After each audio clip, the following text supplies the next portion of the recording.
जय हिंद। स्वागत है आपके अपने YouTube channel the canny news पे। आज के इस वीडियो में मालगोदाम श्रमिकों के ऊपर विस्तार से चर्चा करेंगे। जैसे आपके ज्वाइनिंग से संबंधित बात करेंगे, उसके अलावा पहले आपको ग्रीन कार्ड मिला करता था, अब वर्तमान में आपको ई श्रम कार्ड मिलता है, तो इसमें क्या अंतर है इसके बारे में समझने की कोशिश करेंगे।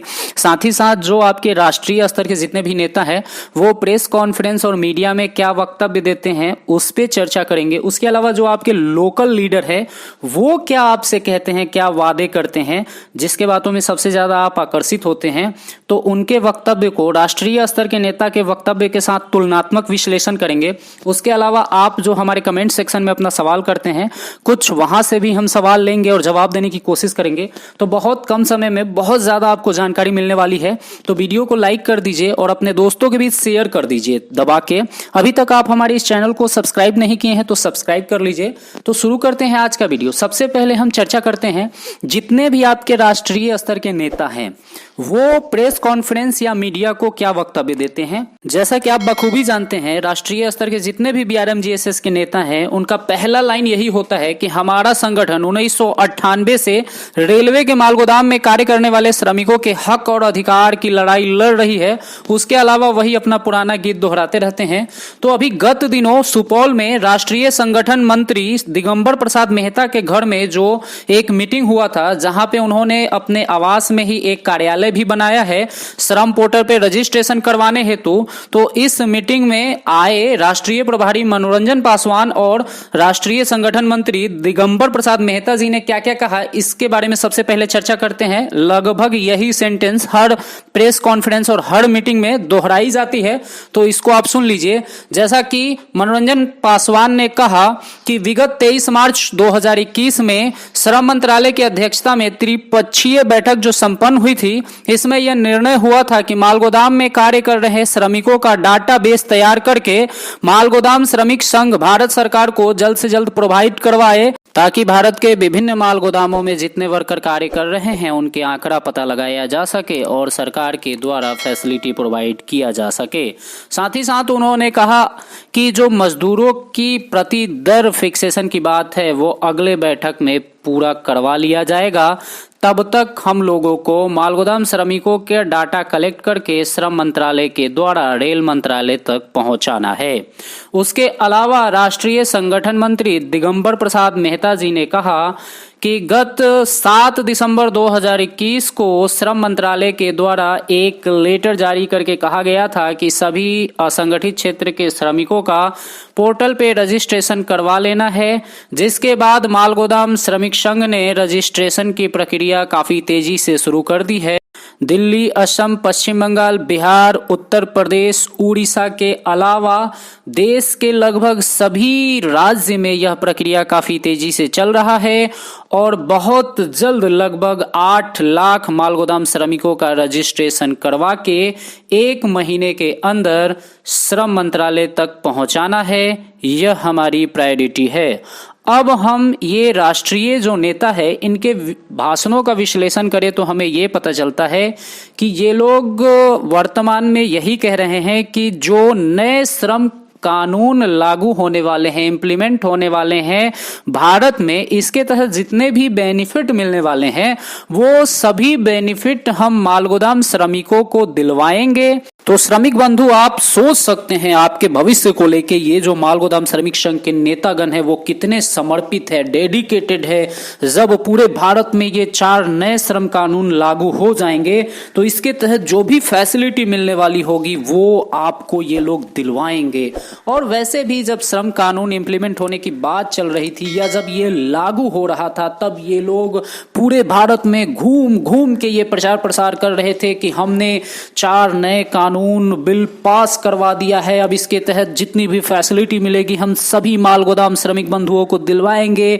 तो ऐसा ये लोग करते रहते हैं। अभी जो रजिस्ट्रेशन की प्रक्रिया चल रही है, जो भारत सरकार ने असंगठित क्षेत्र के सभी श्रमिकों को एक मंच पे लाने के लिए श्रम मंत्रालय के द्वारा एक ई श्रम पोर्टल लॉन्च करवाया और टारगेट ये है कि लगभग देश के 50 करोड़ असंगठित क्षेत्र के श्रमिकों को एक मंच पे लाना और उसका डाटा कलेक्ट करके उसके अकॉर्डिंग जन कल्याणकारी योजनाएं बनाना और उनको काम प्रोवाइड करवाना, साथ ही साथ सामाजिक सुरक्षा के तहत जितने भी बेनिफिट होने वाले हैं, चाहे दुर्घटना के दौरान मौत होने पे या फिर अस्थायी विकलांगता होने पे 2 लाख रुपए या फिर अस्थायी विकलांगता पे 1 लाख रुपए, या फिर इसके तहत जो है सो कि फ्री में इलाज वगैरह। उसके अलावा यदि आप बीमार पड़ते हैं तो आपको भरण पोषण भत्ता, यदि आप प्रेग्नेंट महिला हैं तो आपको स्पेशल अवकाश और साथ ही साथ आपको पेमेंट, यदि सरकार इस पे काम नहीं दे पाती है तो आपको गुजारा भत्ता। जैसे गत दिनों हमने यूपी सरकार का इनिशिएटिव देखा कि उन्होंने अनाउंसमेंट किया कि जिनको काम नहीं मिल पा रहा है या फिर जो कार्ड होल्डर है, श्रम कार्ड होल्डर, उनको 500 रुपए प्रति माह गुजारा भत्ता दिया जाएगा। तो इस टाइप से आपको बेनिफिट देने की बात चल रही है। तो इसी ई श्रम पोर्टल पे आप लोगों का रजिस्ट्रेशन करवाया जा रहा है। अंतर सिर्फ इतना है कि आम जो श्रमिक है वो अपना रजिस्ट्रेशन खुद से करवा रहे हैं या फिर सीएसपी सेंटर पे जाके करवा रहे हैं, और आपका जो रजिस्ट्रेशन है वो काफी तामझाम के साथ हो रहा है, बड़ी बड़ी मीटिंगों के साथ हो रहा है, बड़े बड़े महानुभावों के उपस्थिति में हो रहा है।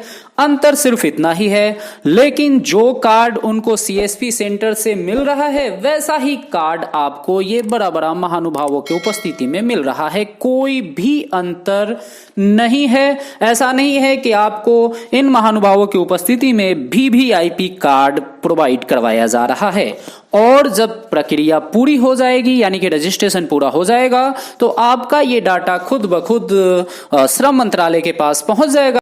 अब हम बात करते हैं आपका जो रीजनल लीडर है वो लोग आपसे क्या कहते हैं, क्योंकि राष्ट्रीय स्तर के जितने भी नेता है वो लोग सिर्फ इतना कहते हैं कि हम अपने श्रमिक बंधुओं के अधिकार, मान सम्मान, स्वाभिमान के लिए लड़ रहे हैं और उनको हम अधिकार, फैसिलिटी वगैरह दिलवाएंगे। लेकिन जो रीजनल लीडर है, मेन जर वही हैं, वो आपको बरगलाते हैं, ब्रेन वॉश करते हैं और वो परमानेंट जॉब का सपना दिखाते हैं। राष्ट्रीय वालों ने आपसे कभी परमानेंट की बात नहीं कही, ये रीजनल वाले ही क्या करते हैं, परमानेंट की बात करते हैं। और ये रीजनल जितने भी लीडर हैं वही हमारे वीडियो के कमेंट सेक्शन में आके उल्टा पुल्टा कमेंट भी करते हैं, क्योंकि इन लोगों को ऐसा लगता है कि मेरे वीडियो बनाने से इनका दाल नहीं गल पाएगा और कच्चा दाल खाने से पेट खराब भी हो सकता है, पेट में दर्द भी रह सकता है। खैर, अब हम बात करते हैं, हमारे कुछ सब्सक्राइबर हमसे कमेंट में पूछे हैं, तो एक कमेंट हम लेते हैं। मुन्ना सहनी हमसे पूछते हैं कि सर जी, भारतीय रेलवे माल गोदाम की कुछ नई जानकारी दीजिए। आज सभी जगह पंजीकरण का काम चल रहा है, ग्रीन कार्ड की जगह पे ई श्रम कार्ड बना रहे हैं, क्या इसका कोई फायदा होगा? जल्द जवाब दें। मैंने ये कमेंट इसलिए लिया क्योंकि मेरे नज़र में ये काफ़ी अच्छा सवाल है, और ये सवाल सिर्फ सहनी जी का ही नहीं बल्कि हजारों श्रमिकों का होगा।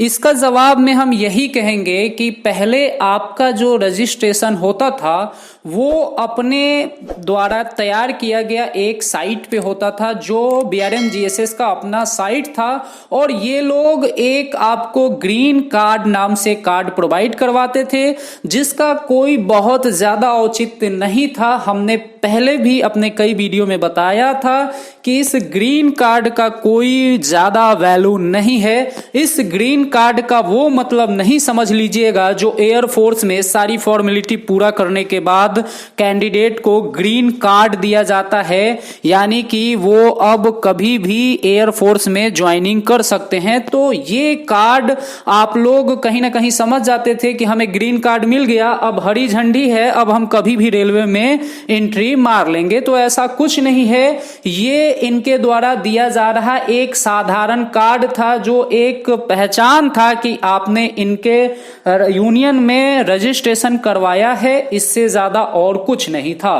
अब वर्तमान में आपको ई श्रम कार्ड मिल रहा है, तो आप जान रहे हैं कि भारत सरकार का सबसे बड़ा महत्वाकांक्षी योजनाओं में से एक महत्वाकांक्षी योजना अभी वर्तमान में चल रहा है, और अब तक 25 करोड़ से भी अधिक असंगठित क्षेत्र के श्रमिक बंधु ने रजिस्ट्रेशन करवा लिया, और उसी पोर्टल पे आपका भी रजिस्ट्रेशन हो रहा है। तो जाहिर सी बात है आपको ई श्रम कार्ड ही मिलेगा। अब साथियों, इसके तहत यदि बेनिफिट की बात करें तो इसमें आपको सामाजिक सुरक्षा से संबंधित कई बेनिफिट मिलेंगे। तो इसी तरह से छोटी बड़ी फैसिलिटी आपको मिलते रहेगी। चलिए हम अपने लास्ट टॉपिक पे बात करते हैं, ज्वाइनिंग पे बात करते हैं। ज्वाइनिंग पे बात करने के पहले एक कमेंट लेते हैं।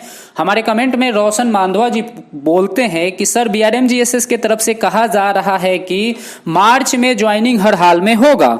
तो बंधु आपको हम एडवांस में कांग्रेचुलेशन बोल देते हैं, क्योंकि हम भी चाह रहे हैं कि आपका ज्वाइनिंग जल्द से जल्द हो, लेकिन ऐसा होता कहीं से दिख नहीं रहा है। 1% भी हम अपने रिसर्च में नहीं पाते हैं कि आप लोगों का परमानेंट जॉब होगा। और आप लोगों को वर्षों से डेट पे डेट दिया जाता है, लेकिन आप लोग सवाल जवाब करते नहीं है। कई बार हम बोला कि अंधभक्ति छोड़िए, सवाल जवाब करना सीखिए। मान लीजिए कि आपको एक डेट दिया जाता है, उस डेट को आपका कुछ नहीं होता है, तो आप सवाल क्यों नहीं करते हैं? फिर एक नया डेट नामी झुंझुना आपको थमा दिया जाता है और आप लोग घूम घूम के वो झुंझुना बजाने लगते हैं कि हाँ फला डेट को होगा। फिर वो डेट फेल कर दिया जाता है और नया डेट का झुंझुना आपको थमा दिया जाता है। कब तक बच्चे बने रहिएगा? कब तक ऐसे डेट पे डेट लेते रहिएगा?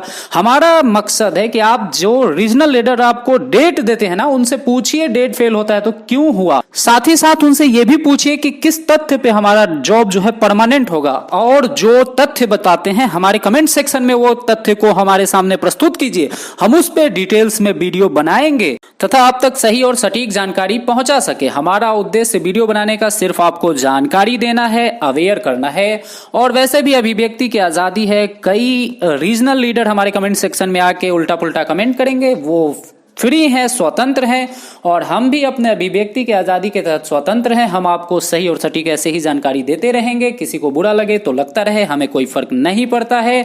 साथियों, इस वीडियो में इतना ही। वीडियो पसंद आया तो लाइक कीजिए, अपने दोस्तों को भी शेयर कीजिए और चैनल को सब्सक्राइब कर लीजिए। अपना ख्याल रखिए। Take care. जय हिंद, जय भारत।